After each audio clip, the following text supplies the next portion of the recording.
भक्ति में चूर रे भोला बाबा के पूजा कर भरपूर रे बाबा पर ध्यान दही रे पूरा सावन रह भक्ति में चूर रे भोला बाबा के पूजा कर भरपूर रे यने ओने नहीं दो ही ध्यान यने ओने नहीं दो ही ध्यान खोला ले गे छौरी गाजा के दुकान लेवे खातिर आई बौगे जान सुबह शाम खोल ले गे छौरी गाजा के दुकान लेवे खातिर आई बौगे जान सुबह शाम सावन में खोल ले गाजा के दुकान लेवे खातिर आई बौगे जान सुबह शाम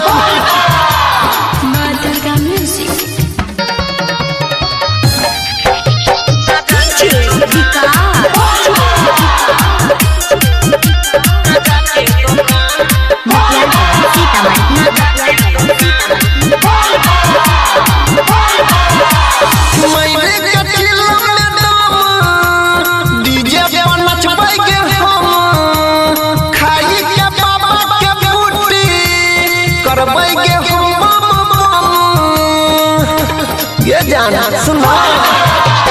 घूमे जेबै देवघर में भोला बाबा के नगर में परबो नहीं हमर छौड़ा तोरा कोनो चक्कर में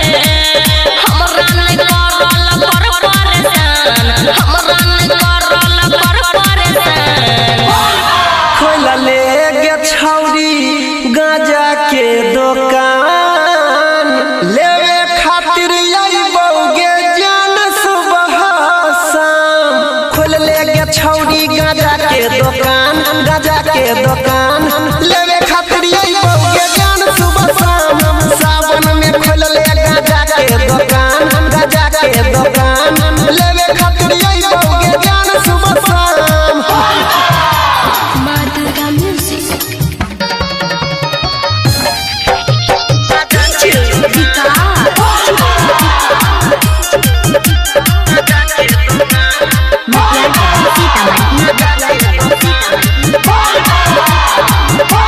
बतिया हमर कोई मान गे हेतौ नहीं तोरा नुकसान गे सब कावड़िया ये तो गोड़ी सुन तोरे दुकान गे बाबा के महिमा छै भारी